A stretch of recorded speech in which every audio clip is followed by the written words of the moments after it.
All right, welcome back, everybody. Today we're going to do a very simple assembly of this junk into a case, which I have right here. And behold it. It is grand. It is very old. It is very AT-esque. Couple things before we start. Some house cleaning.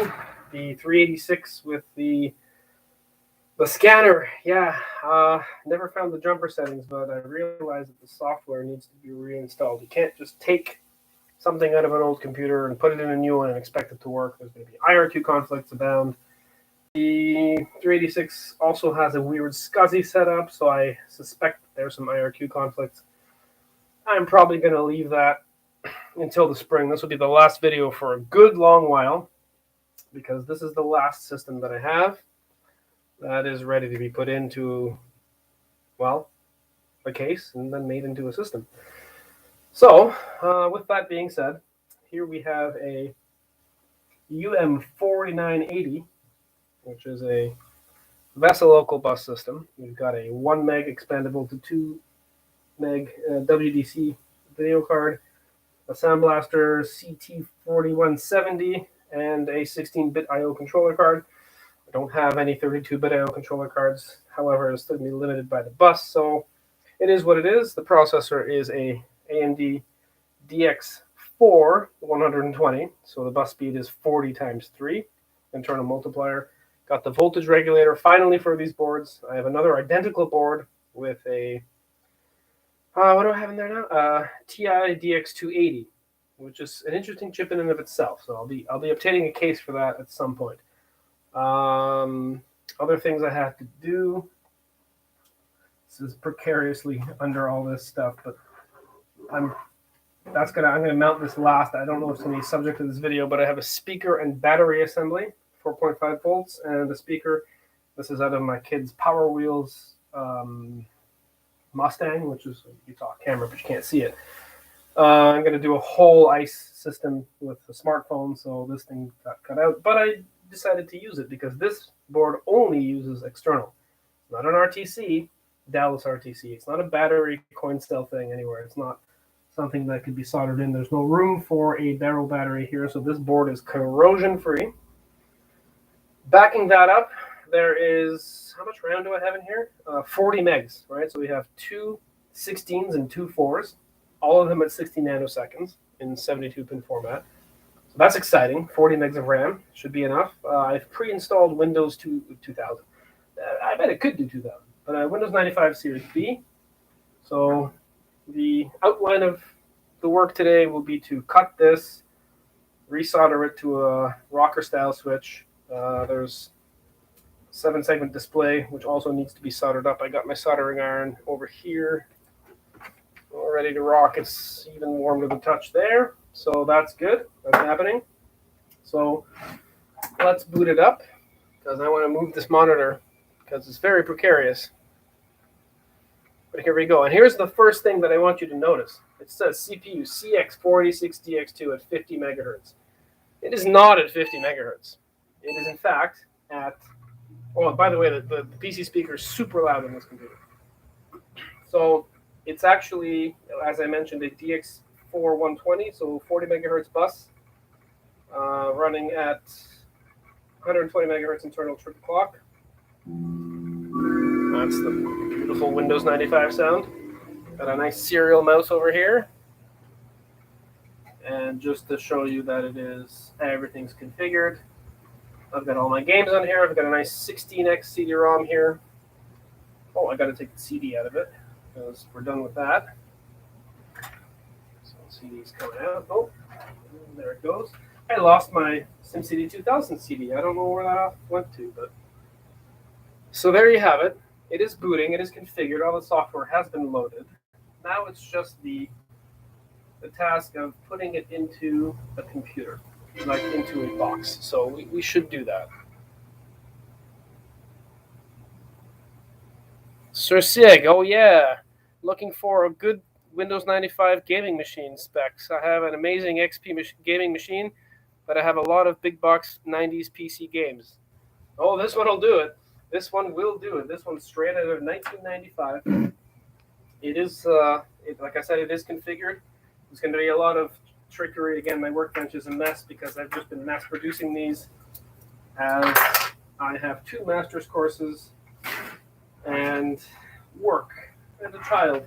So yeah, if anybody's been following me for a while,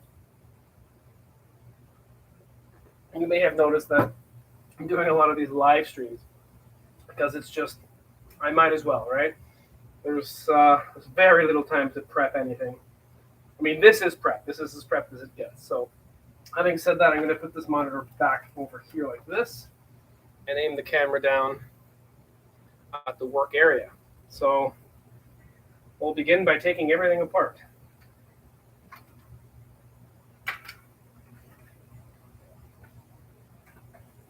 And I want to use the exact cabling that was included in the test with this. May have to move the hard drive around a little bit. So there will be soldering. There will be 2 places of soldering happening. These 2 wires here will have to connect to the 7-segment display, which I've already pre-stripped over there. I know this wiring works, so I'll be keeping it. I'll be removing all of this in the order that it came in. This board was a royal pain in the ass to work with. It's a good board, but it isn't very user-friendly. Like I said, when you post it up, it tells you that it's running at 50 megahertz, but it isn't. I assure you it isn't. I've done the diagnostics. NSSI fully tells me that while it is slightly below a benchmarked 120, it is still on par with a Pentium 75. So this is an interesting system. I remember having something similar in the mid-90s myself. It was a DX4 100 with PCI. So I'm not sure how that would have, what bearing that would have for gaming, but at the very least, there is a VLB 1 meg video card. I believe I had a 2 meg S3 at the time. I don't remember. A, it was so long ago. B, I've had so many computers. No idea what they were anymore. Okay, so let's clean this area up. Power supply is a task. Switching power supply, 230 watts. This is out of my Pentium 233. I think if you go back into my video feed, you'll see that I did upgrade that to an ATX. So that's out of that. So that is my, those are my tools. We'll just put that here. Motherboard, we'll put that over here for now. So this is the Mattel, Hasbro, whatever the hell you want to call it. I'm going to have to trim all that and then drill it into the case. I don't know if I don't have my drill here. I intend this to be a short video. I had assignments to work on. So there's 4.5 volts batteries under here. That works with the multimeter. I've left it on, connected overnight, and it does work. And we have a giant speaker here, which does, it's the loudest PC speaker I've ever had. So that goes over there. Here's the video card. You can expand it to 2 megs. It's working good. Got a bog standard CT4170. Excellent OPL reproduction. I'm very happy that I picked up like almost a dozen of those because, yeah, I can't find any of those anywhere now. So the other I/O is standard floppy drive and a nice, very nice Quantum 1.2 gig AT IDE drive. We'll put that right over here. Portable floppy for the drivers that I load at some other time. Please don't fall. I only have 2 of you. Homemade adapters from PS2 to, what is that, DIN 5? So, all right. Let's get this show on the road.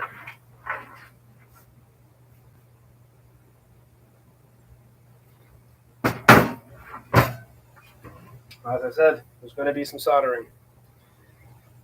And good thing is that these are all are color coordinated anyway, so we're going to do the power supply first, take care of the power switch, and while we have the soldering iron on, pre-strip these with my teeth because that's the way to do it.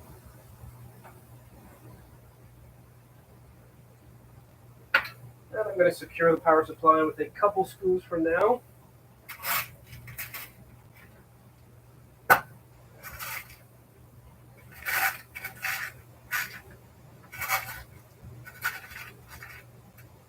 The computer comes from a time where AMD was my current computer, my current editing station, which I haven't used to edit anything, as you can tell from my live streams.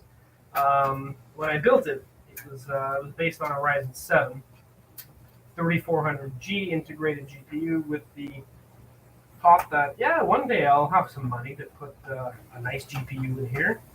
If anybody has anything to do with technology, they will notice that that's just not a thing these days. So, hooked it up to the big screen TV, and it's just our movie watching rig for now, which is fine. So one day, I'll have it again as an editing station. All right, power supply has 2 screws plugged into it, and now we rig this up. Just going to bring the camera down a little bit more so you can see exactly what I'm doing.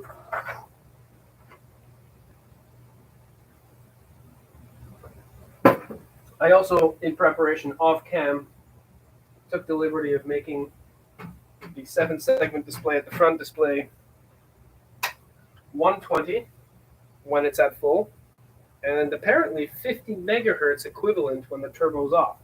So this thing is very capable of playing Ultima 7. Don't ask me why, but people always want to know, can this computer that you're selling, can it do Ultima 7? So yes, it can. I think the ultimate specs for such a computer were around between the 33 and the 66 megahertz range of a 486. So this thing can definitely do that.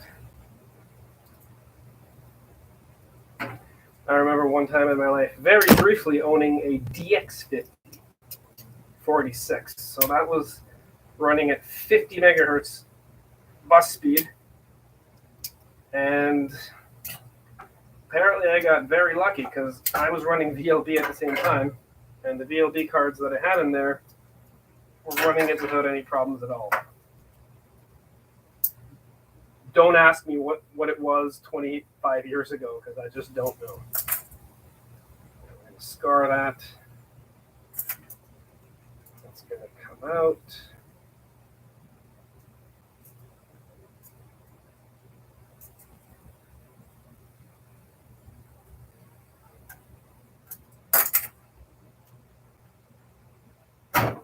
Of course, using the teeth. Okay, that's a good cut. We're just going to solder these wires together.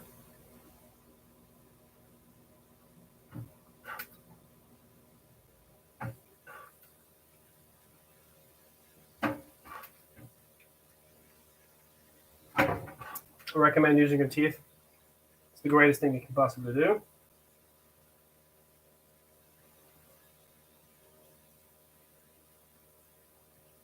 I don't even know how many times I've done this. I remember in college when there was no other wires available and they were throwing out power cables at my work, and I needed to install fog lights or something on my car, and I'm like, oh, give me those power cables. I want them. I'm like, what the hell for?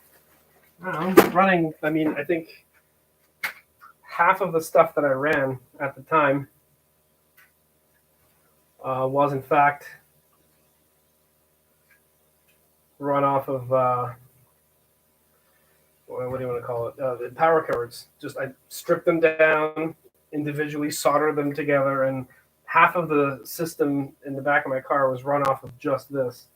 Just soldered together power cables. So it was well done. One of the cars I still have to this day, it does in fact have the remnants of that wiring, and it's to this day very solid. Mostly rear fog lights or a system or something like that. I'm going to put this condom over it. And then we will begin.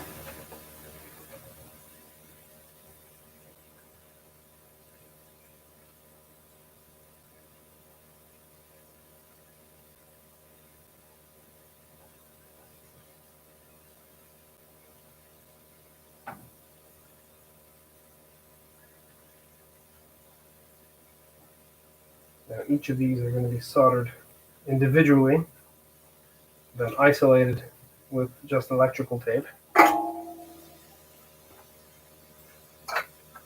And then at the end of it all, heat shrink. You'll notice this time I'm not doing this with a motherboard installed, because that's the best thing to do. When you're doing this, you really want a motherboard underneath it, so that all the solder globs that fall off go directly onto the motherboard, because that's the way to do it. That's the way you want to do it. I recommend it.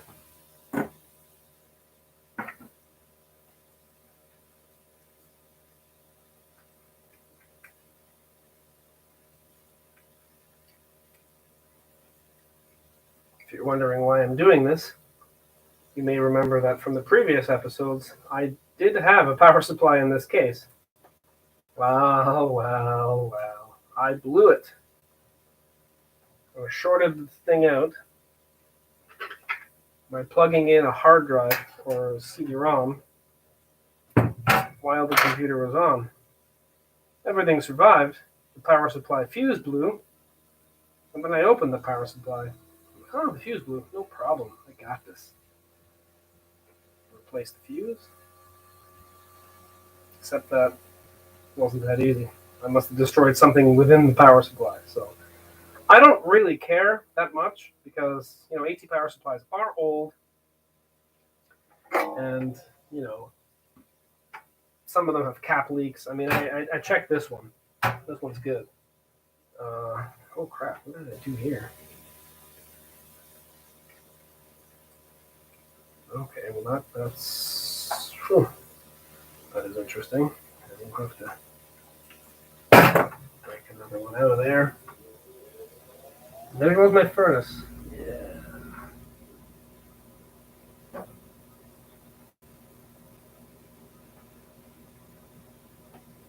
Anyways, long story short, I blew the power supply.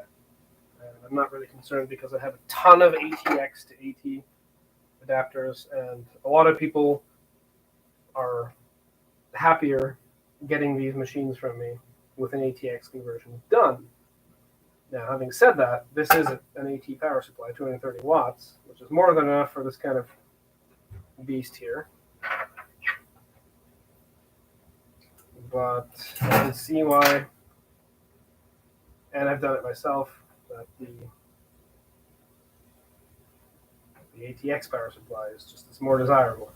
The problem with that is you have to convert the switch. So one of these switches is just on. Wait, is it on? Off? On? Off? You got to take a pin out there so it's a push button switch, and you only use one of the rails to do it. I've been doing this since probably, I don't know, mid-2000s, converting these power supplies. So I finally decided to do it to my 233MX. And the result is this, that I have an extra AT power supply, which is a good one. But barely use that computer.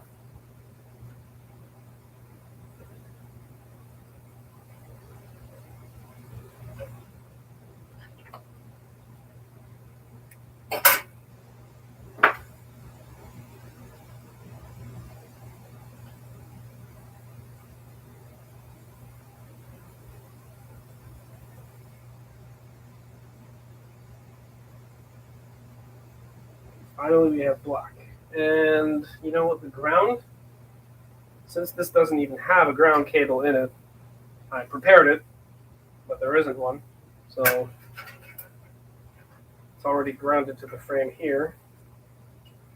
I'm just going to cut it off at this point and at this point. There just isn't one of these available, and that's fine.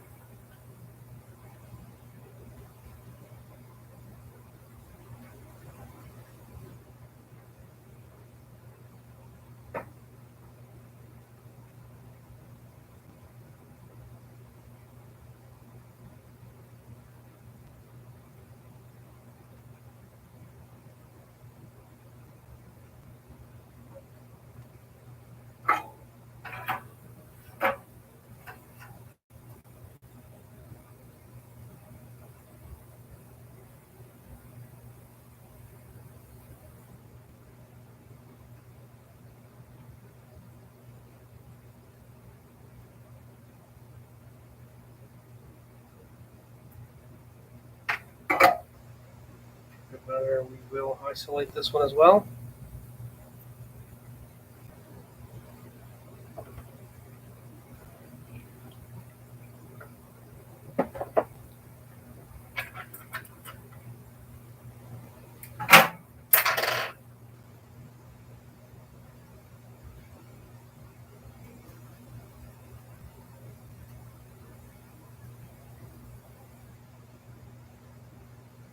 Finally, we just pull this heat shrink on top of all this.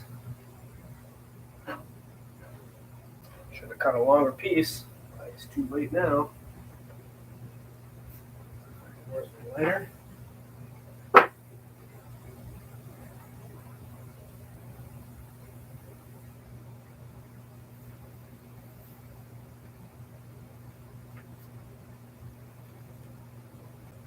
Excuse me while I get another lighter.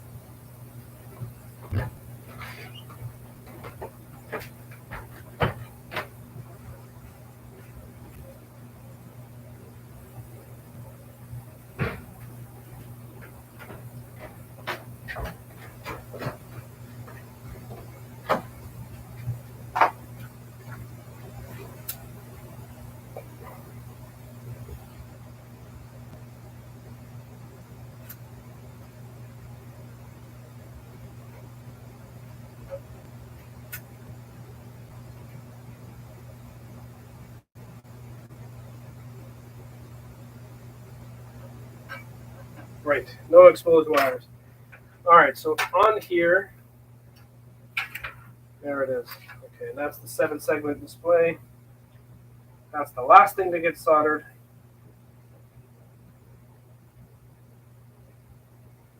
I'm going to start with the 5-volt positive lead.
Ground cable soldered.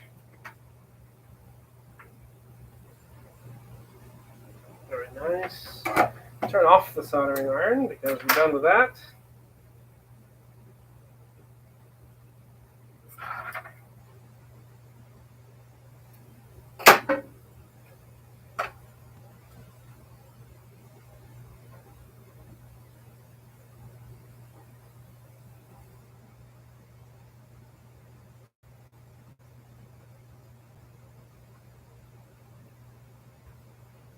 Slide them all into here. Apply a little bit of thermal energy to it.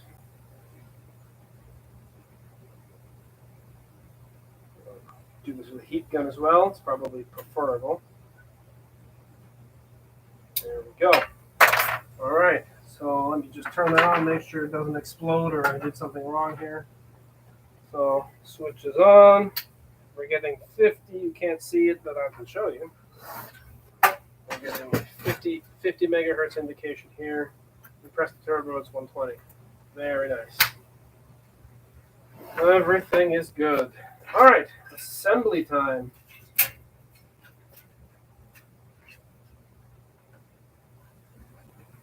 you know what? For optics, I'm just going to cover this whole thing up with electrical tape. So it's insulated, and then the whole thing is insulated, and then I'm insulating it again.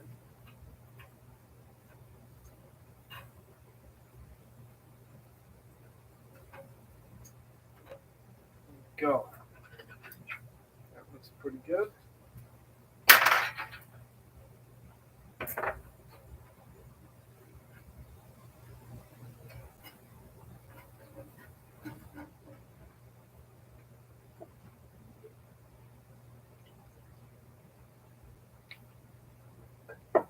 Bring on the motherboard.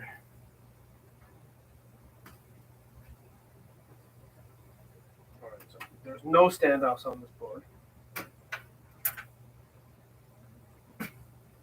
Standoffs in the standard parts. I don't think it is. I think. A bunch of XT ones. 1, 2, 3, 4. Oh, I gotta order some more of these. So typically, one goes right there. The screw point is there. I'm gonna get another one in here.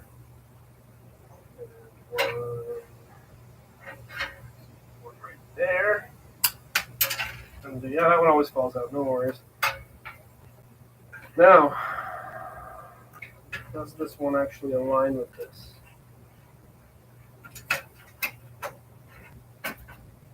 It does. How about that one? It does. Okay, good. This is the exact reason I like to pre-configure everything before. There's nothing worse than putting motherboard together and then realizing something doesn't work, and you're jamming in cards and memory onto a super flimsy plastic design and just crushing the multiple layers of the board. It's just not, in my opinion, it's not very good. Yeah, I'm pretty sure the board could take it, but you know, it's not a competition of what can be taken and what can't. It doesn't really sit well with me. The board has to go through all that. Okay, that is nice and in. I might put a false blank at the bottom here. I will be putting a VLB card in. Oh, is that one going to work? I think no, it will not.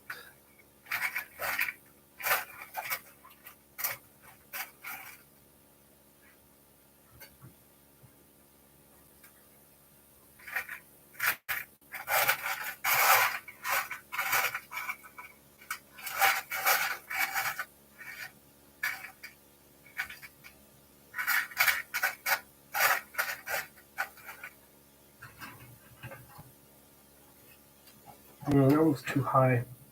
Okay, I'm going to leave it for now. That is precariously close to the... No, something got to be done about that.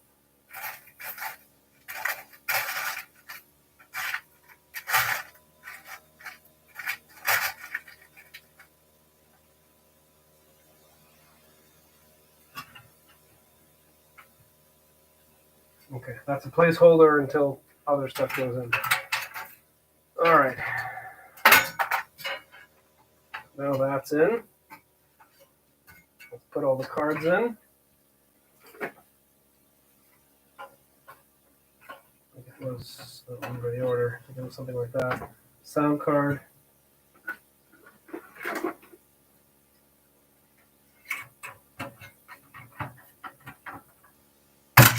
Ah, there it goes. Okay, let's screw that in first.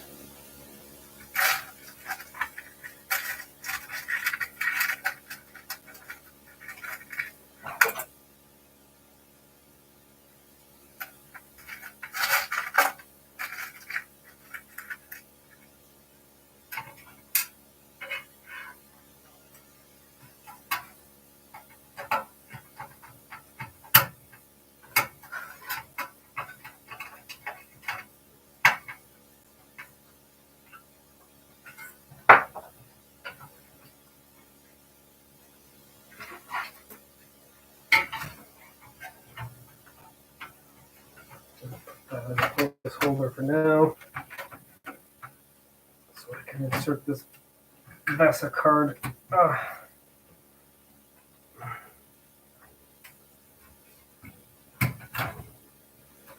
Move that in. That is in. Okay.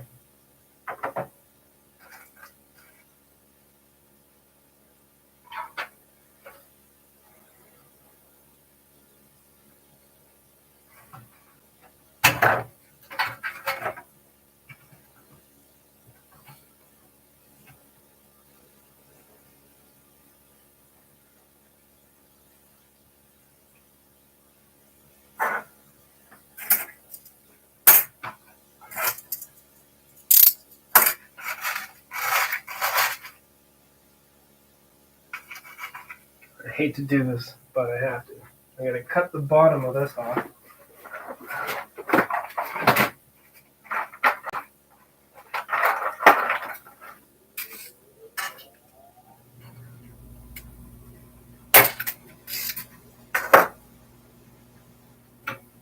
Put that little guy in there.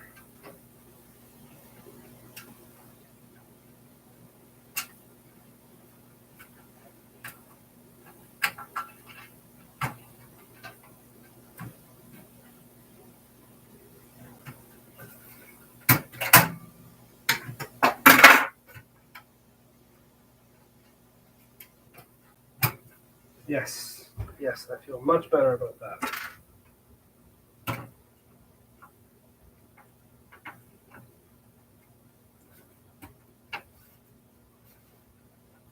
All right, that's in there nicely. Very good. The next step is to put the I/O card in. It's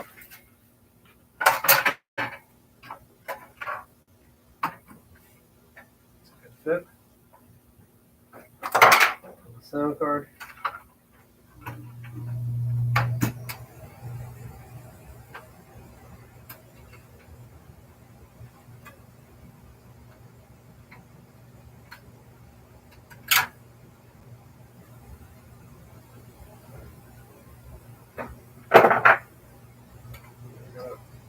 Adjust the I/O plate as much as it'll go to the front.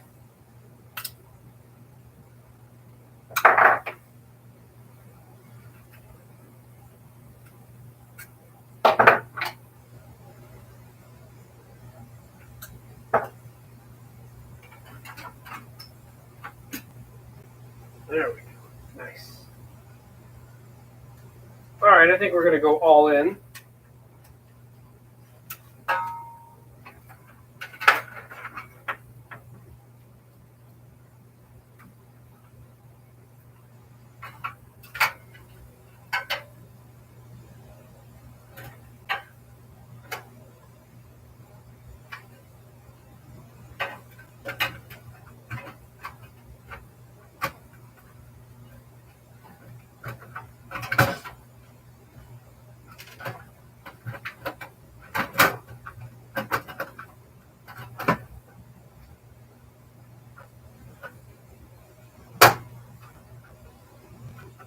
Okay, that is in.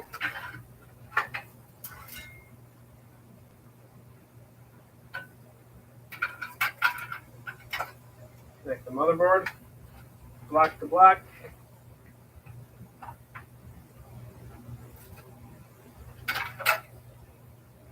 What do we got here? Floppy, CD-ROM.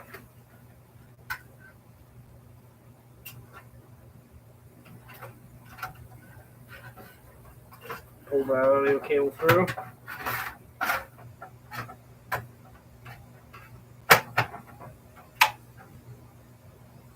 Put a single screw in it later on. What have we got for power? All right, power is here. We'll get rid of no. Screw it in.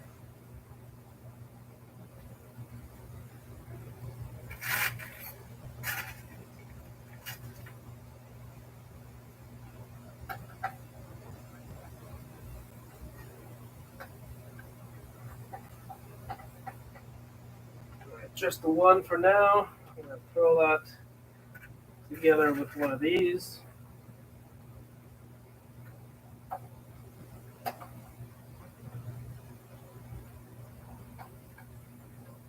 Okay,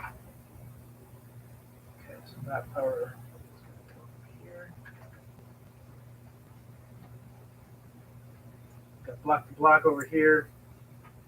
And all right, let's give the hard drive some power. Off this auxiliary lead, we're going to run the CPU fan. If somebody wants to run a zip 100 drive or something, they still have the means to do it. I hate these. These were always so poorly manufactured. Well, that one actually wasn't so bad. Okay. Actually, because I like to spare the hard drive as many boot up cycles as it can take, I don't want to test it because these things are 25, 30 years old. So we're just going to go with the floppy for the time being. Connect the CD audio. Why not?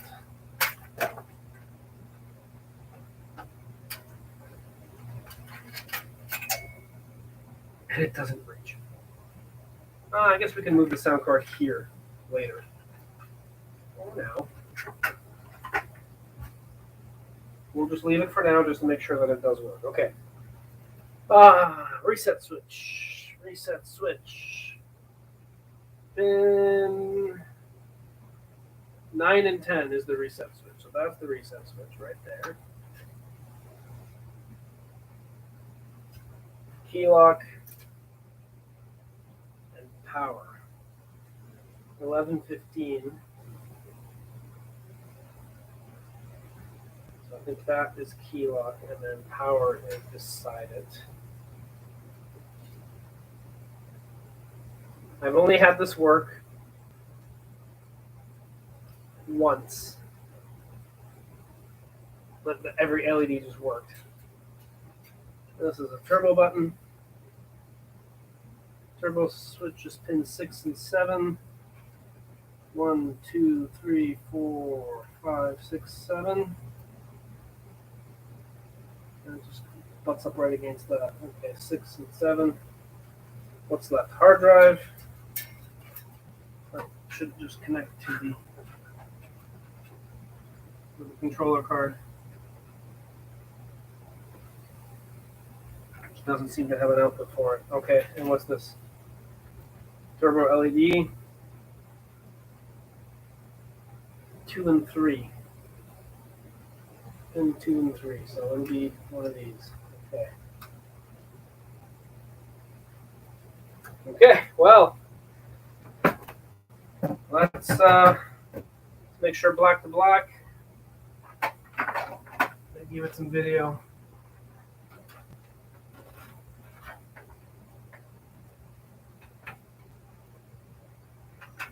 Give it a mouse.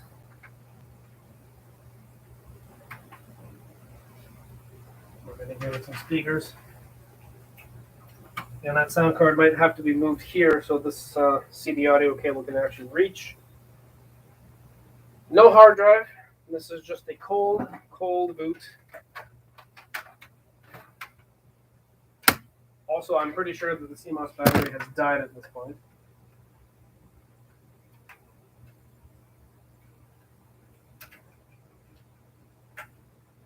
Which is fine.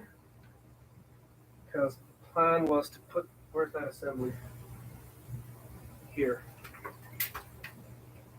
I made the wires long enough for, my original plan was to put it here.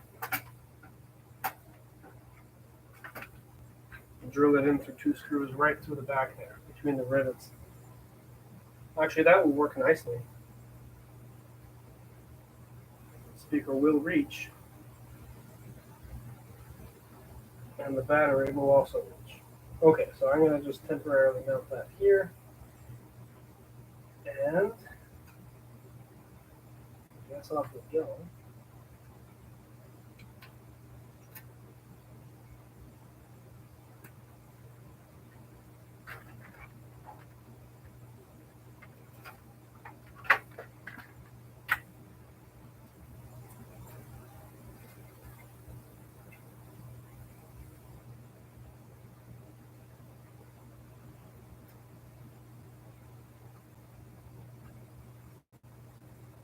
Okay, let's double check everything.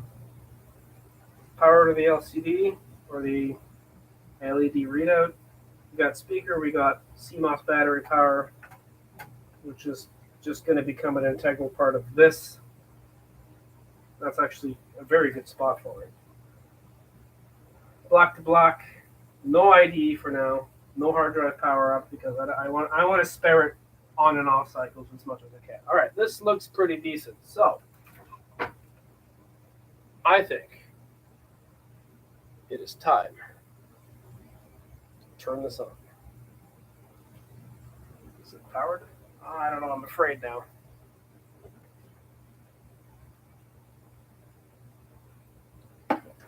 Let's check it out. 1, 2, 3.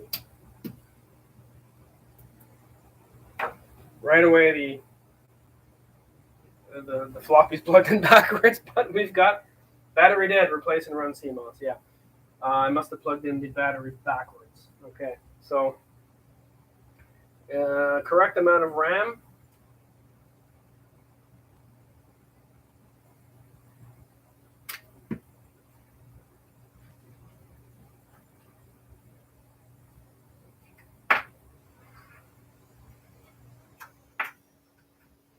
Take the sound card out for the time being. Give the hard drive back. Will that IDE cable reach? I'm going to have to move this hard drive anyways, so I might as well do it now.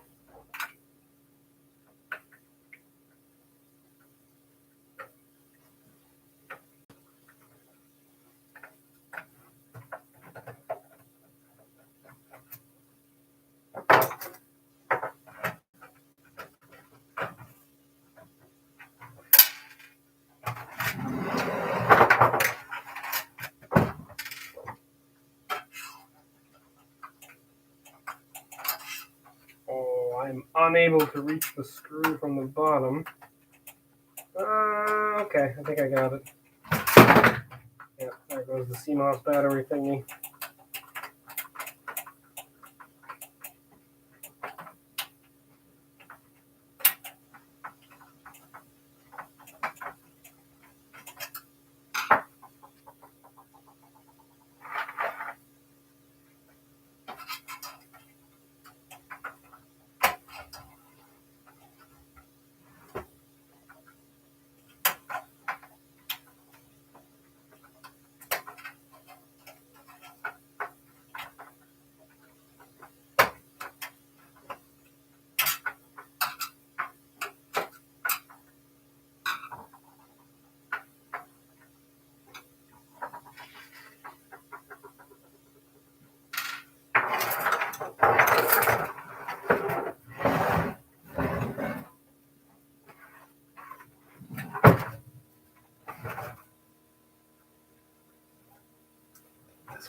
This one has to come out again.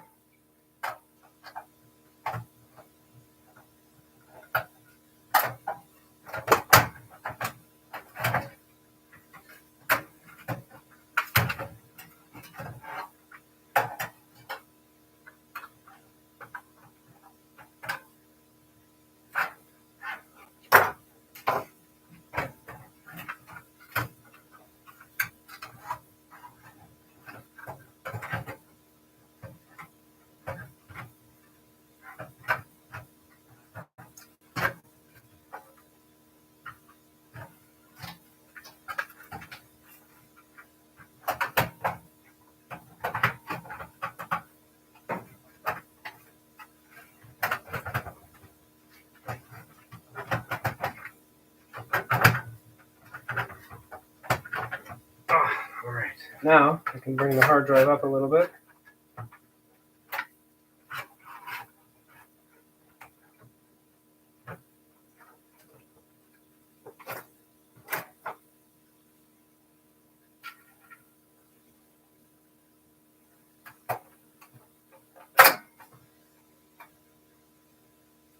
Actually, I'll just leave it like that for now. All right, what was next? The IDE channel, hard drive.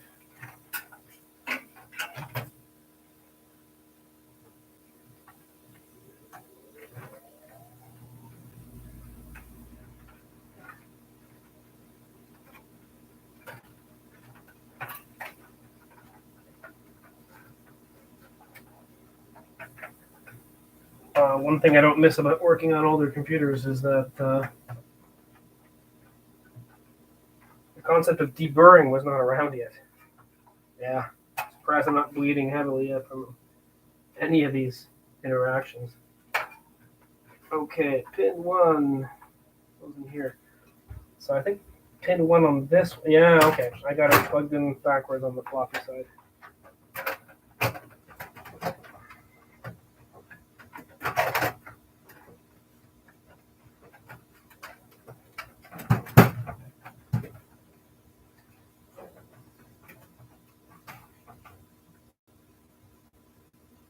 pin 1 should usually go to the power supply side.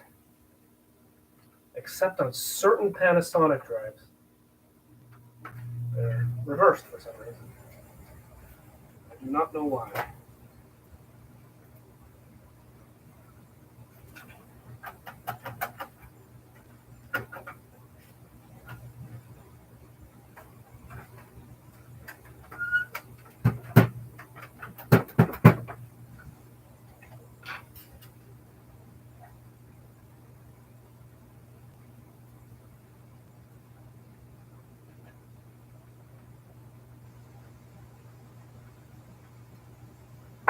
Oh, okay. This should work now. Screw the board down. The video board is probably not going to move from that spot. So we'll give it a bolt down.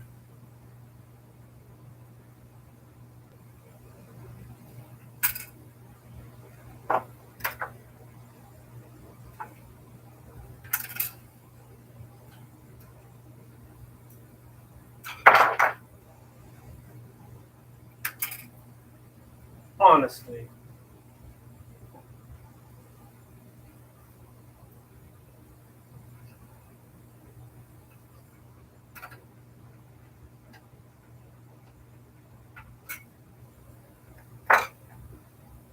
Iron was in. Nothing's grounding. And we got the IDE plugged in correctly. All right. Let's see what this does. Okay, we're at 120.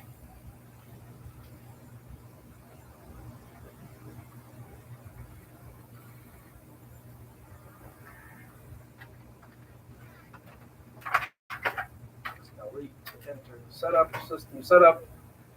The date's all wrong. Let's set it to the correct date. I don't even know what it is. What it is today. 27th January.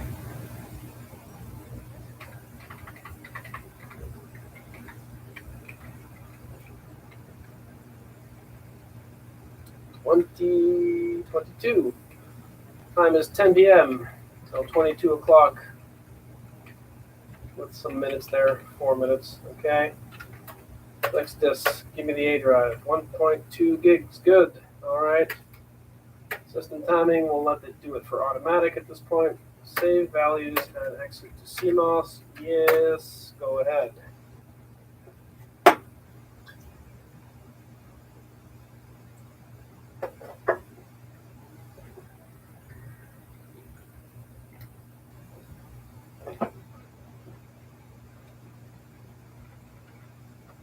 Okay.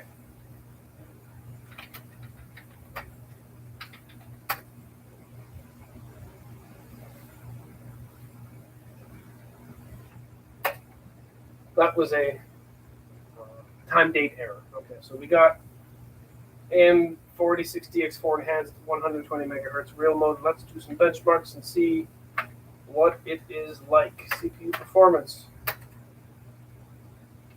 Okay, I think the turbo button might be reversed, so we'll turn the turbo off.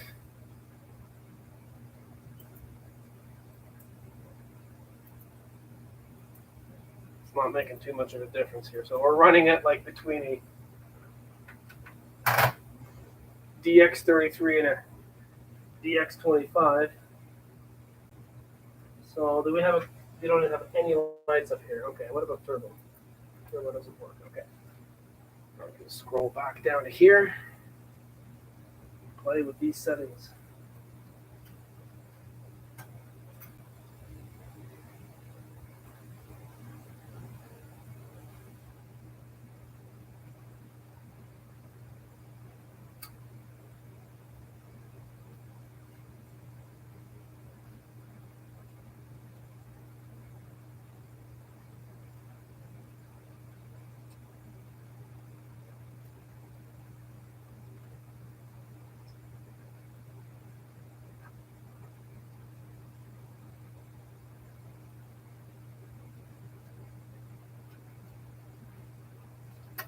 Reset work?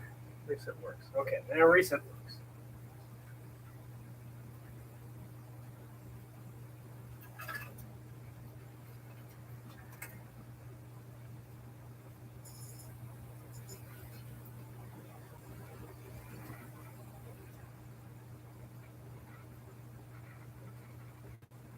what Windows 95 is starting.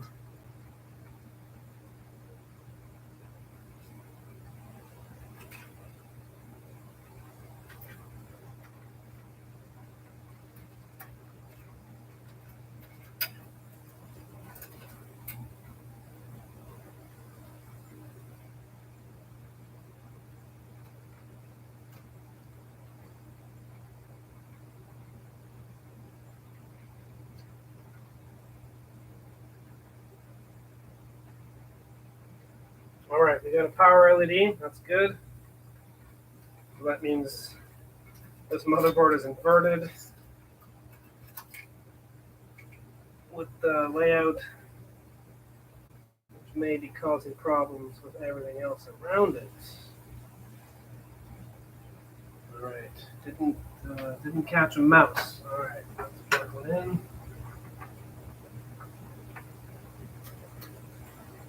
Got it. Mouse is working.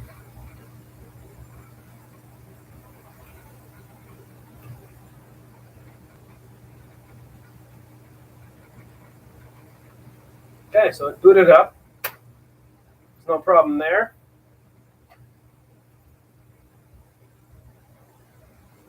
Restarted in DOS mode.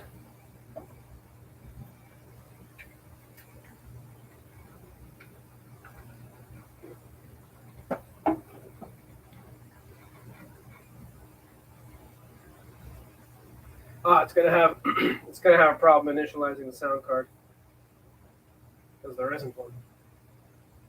I did not think of that. Did it hard crash? It did not. Okay. So in the meantime, while it tries to figure itself out, what are we going to do with the turbo switch?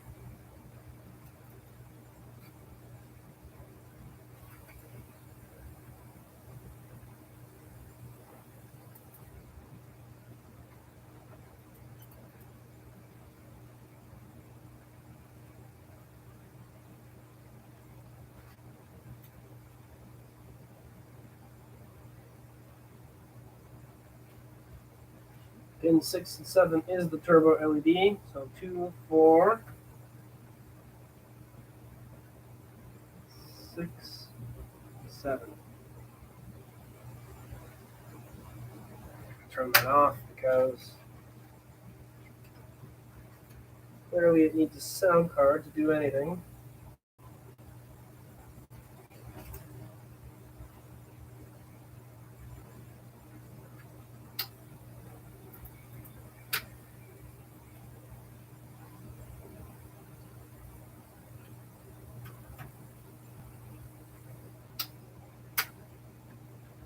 Okay.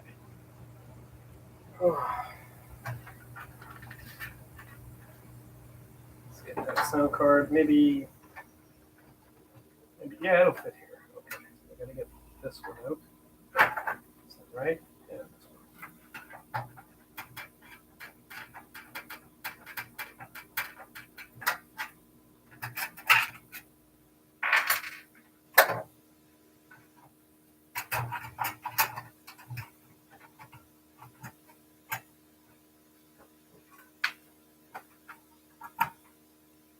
All right.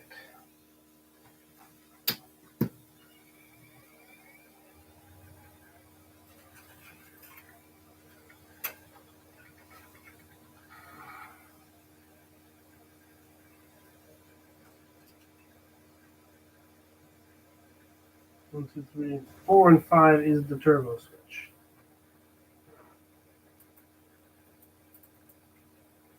I'm gonna see if I can bypass the Windows 95 start here. All right, we got a hard lock.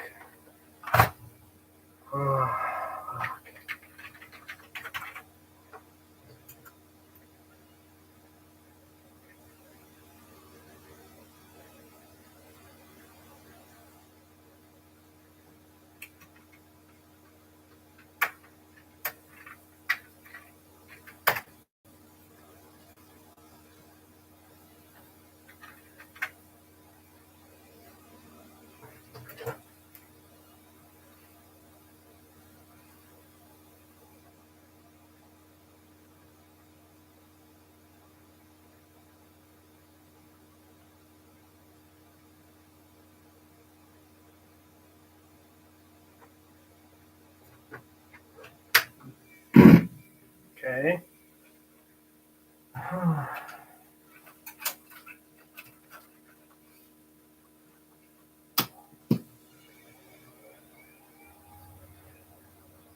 The hard drive's taking the thrashing. All right, what do we got here? Scan, there we go.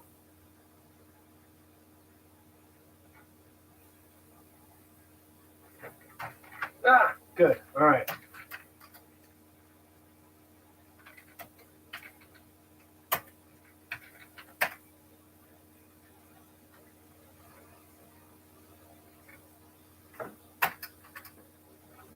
At 120 megahertz, we're good there. Let's check the performance. It's dog shit slow. The fuck is this? 30 megahertz, 386 I built here apparently.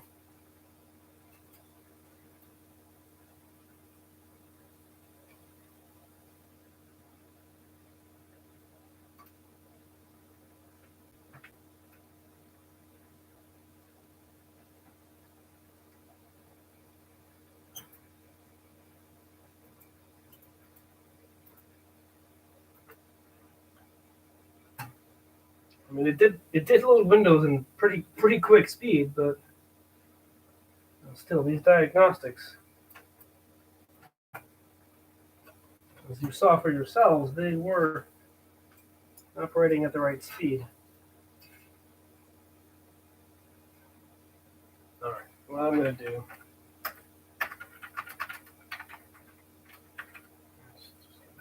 Okay.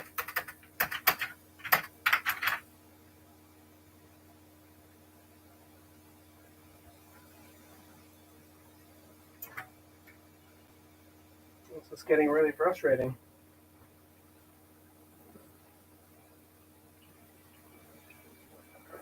No video this time.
Got 3 volts on the regulator.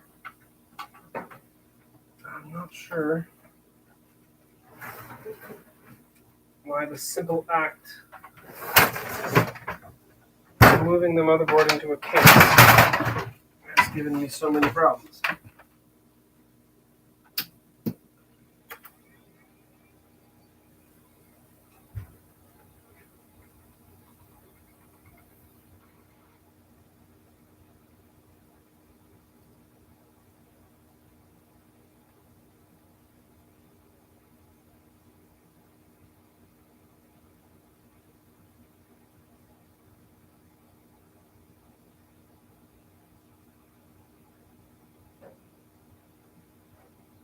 Alright, what's the last thing I did? I moved the sound card over from its original spot. Just make sure that these cards are all seated correctly. Everything is kosher without the sound card.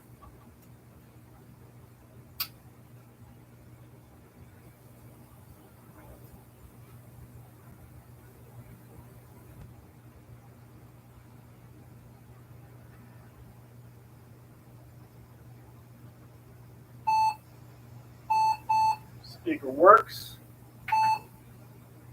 Let's see if it's okay. I guess it doesn't like where the sound card is.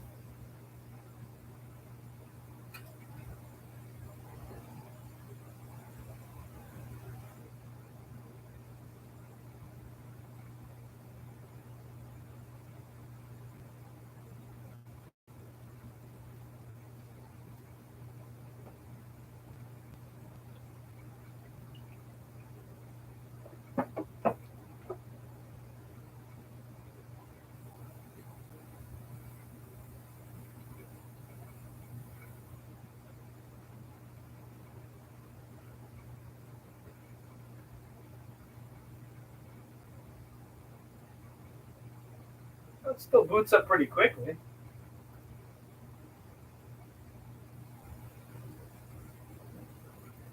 Let's run an SSI from within Windows 95 and see what we got here.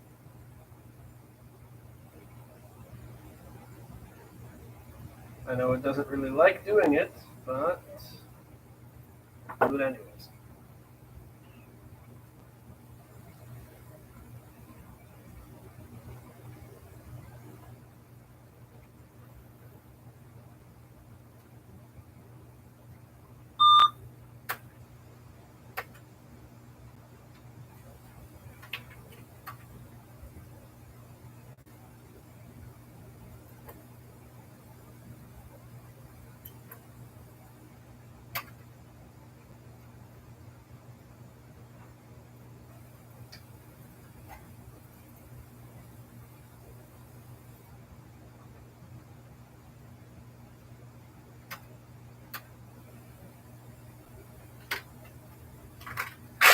Okay, well, we're going to replace the sound card into its original location. If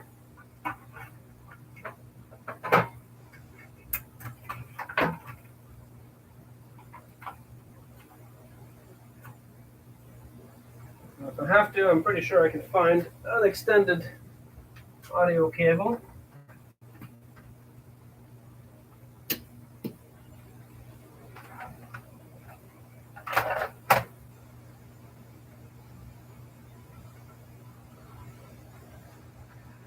Now we have no video.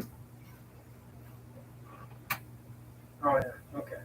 Well, that popped out when I was putting the ISA card in. No issues there. Got some video now.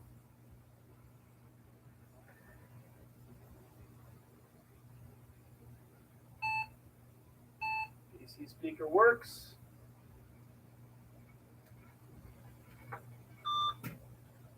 Yeah, I did just kind of shut it off last time. I get why you're mad, Windows. I get why you're mad.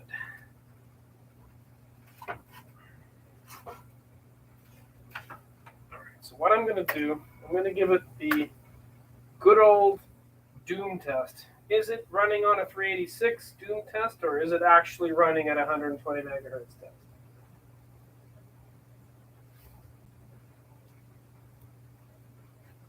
We'll see that in a moment.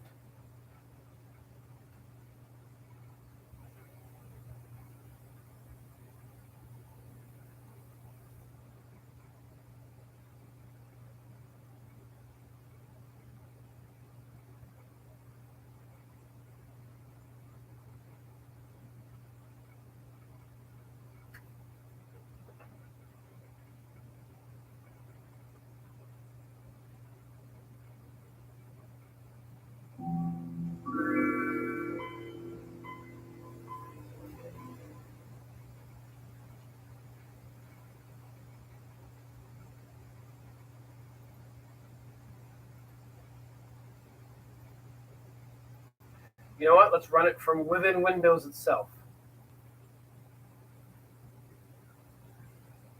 So we got some games here. We'll pick ourselves some Doom.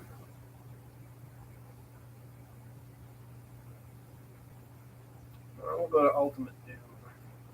Where is it here? Ultimate Doom. Gonna have to run the setup because I believe it's set up for Gravis ultrasound. So we're gonna take care of that first. Oh, sound lost. Okay.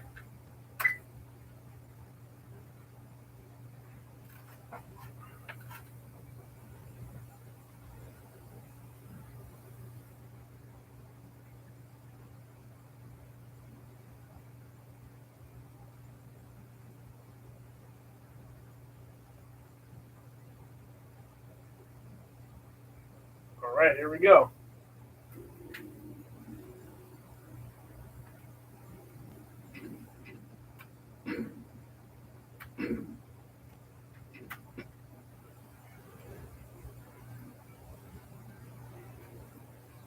Oh my goodness, what is going on here? Oh, this is unplayable.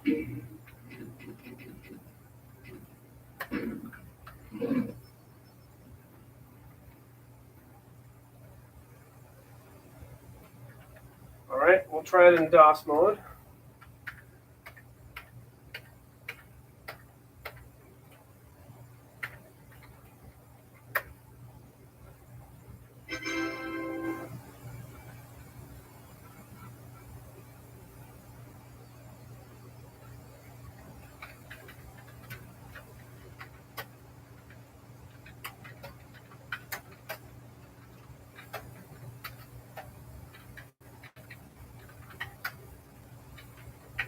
All right, same program.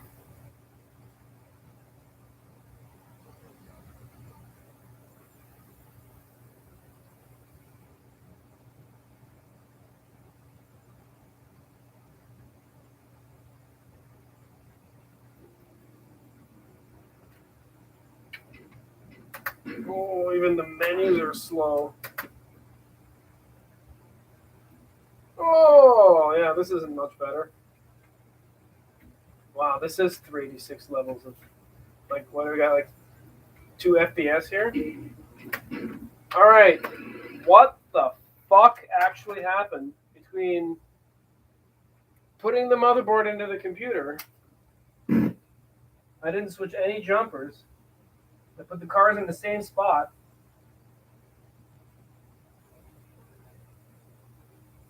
I mean, I don't know what's going on here.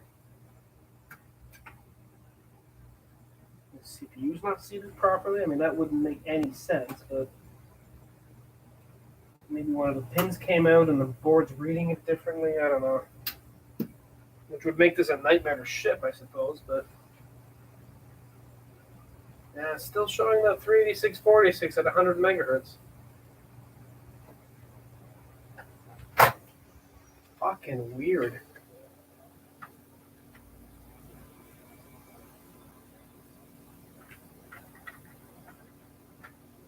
Then it just hard locks. What the fuck?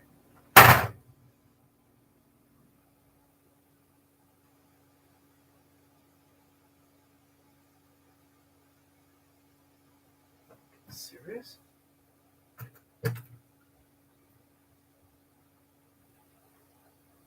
Fucking thing was working perfectly outside of the case. And then all I did was put it in the case. And it's telling me it's a 386. And it's not even doing anything. All right, okay. You know what? This is shit. I'm gonna dismantle this entire fucking thing and replace it with another motherboard that actually can do its job, because I don't fucking know. This is horseshit. All right. Wow, that's a disappointment.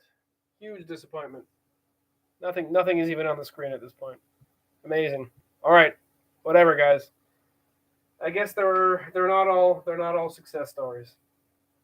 Do zobaczenia. Peace.